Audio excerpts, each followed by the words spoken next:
కాంగ్రెస్ రెండో విడత జనహిత పాదయాత్ర ప్రారంభమైంది. కరీంనగర్ జిల్లా చొప్పదండి నియోజకవర్గం ఉప్పర మల్యాలలో యాత్ర మొదలుపెట్టారు. పీసీసీ చీఫ్ మహేష్ కుమార్ గౌడ్, యాత్రలో ఏఐసీసీ ఇన్ఛార్జి మీనాక్షి నటరాజన్, రాష్ట్ర మంత్రి వివేక్ వెంకటస్వామి, ముఖ్య నేతలు పాల్గొన్నారు. ఉప్పర మల్యాలలో డాక్టర్ బిఆర్ అంబేద్కర్ విగ్రహానికి పూలమాల వేసి నివాళులర్పించారు నేతలు. గంగాధర మండల కేంద్రంలోని మధురానగర్ చౌరస్తాలో పాదయాత్ర ముగియనుంది. కాంగ్రెస్ రెండో విడత జనహిత పాదయాత్ర ప్రారంభమైంది. కరీంనగర్ జిల్లా చొప్పదండి నియోజకవర్గం ఉప్పర మల్యాలలో యాత్ర మొదలుపెట్టారు పీసీసీ చీఫ్ మహేష్ కుమార్ గౌడ్. యాత్రలో ఏఐసీసీ ఇన్ఛార్జి మీనాక్షి నటరాజన్, రాష్ట్ర మంత్రి వివేక్ వెంకటస్వామి, ముఖ్య నేతలు పాల్గొన్నారు. ఉప్పర మల్యాలలో డాక్టర్ బిఆర్ అంబేద్కర్ విగ్రహానికి పూలమాలలు వేసి నివాళులర్పించారు నేతలు. ఇక గంగాధర మండల కేంద్రంలోని మధురానగర్ చౌరస్తాలో పాదయాత్ర ముగియనుంది.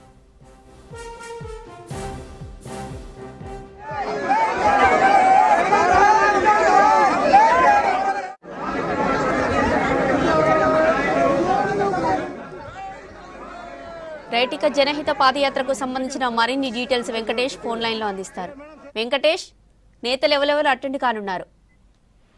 జ్యోతి, జనహిత పాదయాత్ర స్టార్ట్ అయింది ఆల్రెడీ. మనకు కొద్దిసేపటి క్రితమే మీనాక్షి నటరాజన్ తో పాటు పిసిసి అధ్యక్షుడు మహేష్ గౌడ్, తర్వాత మంత్రులు పొన్నం ప్రభాకర్, వివేక్ వెంకటస్వామి, తర్వాత అడ్లూరు లక్ష్మణ్ కుమార్, తర్వాత మనకు చాలా మంది ముఖ్య ఉమ్మడి జిల్లా నేతలంతా కూడా ఈ కార్యక్రమానికి హాజరయ్యారు. ఉప్పర మల్యాలలో అంబేద్కర్ విగ్రహానికి పూలమాలలు వేసిన అనంతరం పాదయాత్రగా ఇక్కడి నుంచి బయలుదేరి గ్రామాల్లో నడుచుకుంటూ ముందుకు సాగుతున్నారు. ఈ పాదయాత్ర వెంట అనేక మంది గ్రామస్తులు, తర్వాత కాంగ్రెస్ పార్టీ శ్రేణులు కూడా ముందుకు సాగుతున్నారు. కాంగ్రెస్ పార్టీ జెండాలు పట్టుకొని ఈ ర్యాలీలో ముందుకు సాగుతున్న పరిస్థితి కనిపిస్తుంది. ఈ ఇక్కడి నుంచి దాదాపు 5 కిలోమీటర్ల పాటు ఈ పాదయాత్ర సాగనుంది. ఉప్పర మల్యాల నుంచి కురిక్యాల నుంచి గంగాధరలోని మధురానగర్ లో ఈ పాదయాత్ర ఎండ్ అవుతుంది. ఈ మధ్యలో ఈ 5 కిలోమీటర్ల పరిధిలో కూడా గ్రామస్తులను కలుసుకోవడం, తర్వాత కాంగ్రెస్ పార్టీ చేపట్టిన సంక్షేమ పథకాలు కావచ్చు, అభివృద్ధి కార్యక్రమాలు కావచ్చు, ఎట్లా ఉన్నాయి అనేది గ్రామస్తులను మధ్య అడుగుతూ ఫీడ్బ్యాక్ తీసుకోబోతున్నారు.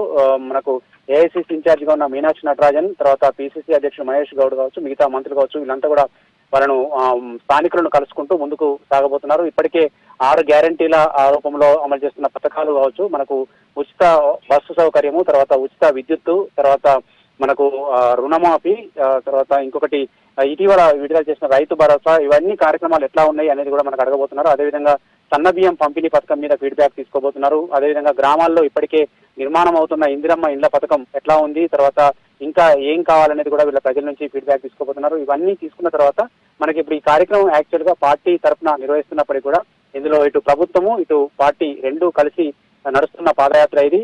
ఒక రకంగా పార్టీకి మేలు చేయడంతో పాటు ప్రభుత్వానికి ఒక ఫీడ్బ్యాక్ తీసుకునే ఉద్దేశంతో జనహిత పేరుతో ఈ కార్యక్రమాన్ని తీసుకున్నారు. జనహిత అంటే జనాన్ని హితం కోరే యాత్రగా దీన్ని నామకరణం చేశారు. దీని ప్రకారం ఈరోజు ఈ పాదయాత్ర మొత్తం కూడా సాగుతా ఉంది. దీనికి కరీంనగర్ జిల్లాలోని నియోజకవర్గాలతో పాటు అటు పెద్దపల్లి, జగిత్యాల, సిరిసిల్ల జిల్లా నుంచి కూడా ముఖ్య నేతలంతా వచ్చారు.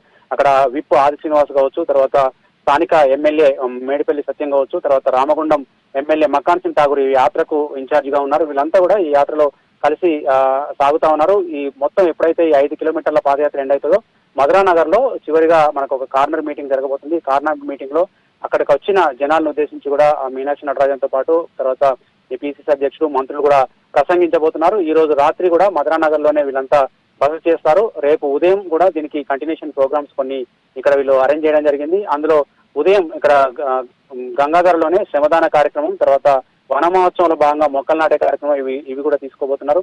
ఆ తర్వాత మహిళా సంఘాలకు కూడా మనకు రాష్ట్ర ప్రభుత్వము రుణాల రూపంలో కావచ్చు ఇవన్నీ వాళ్ళకు సాయం చేస్తా ఉంది. ఈ మహిళా సంఘాలు ఎట్లాంటి యాక్టివిటీ చేస్తా ఉన్నాయి మన గతంలో చూసాం. మనకు ఆర్టీసీ బస్సులు కూడా మహిళా సంఘాల ఆధ్వర్యంలో కొనుగోలు చేసి నడుపుతా ఉన్నారు. ఇట్లాంటి కార్యక్రమాలు ఎట్లా ఉన్నాయని తెలుసుకునేందుకు మహిళా సంఘాల ఆధ్వర్యంలో కూడా రేపు మీటింగ్ జరగబోతుంది. ఇవన్నీ ఒక ఎత్తు అయితే రేపు రాబోయే మనకు పంచాయతీ ఎన్నికలు కావచ్చు, తర్వాత మున్సిపల్ ఎన్నికలు కావచ్చు, జెడ్పీటీసీ, ఎంపీటీసీ ఎన్నికలున్నాయి.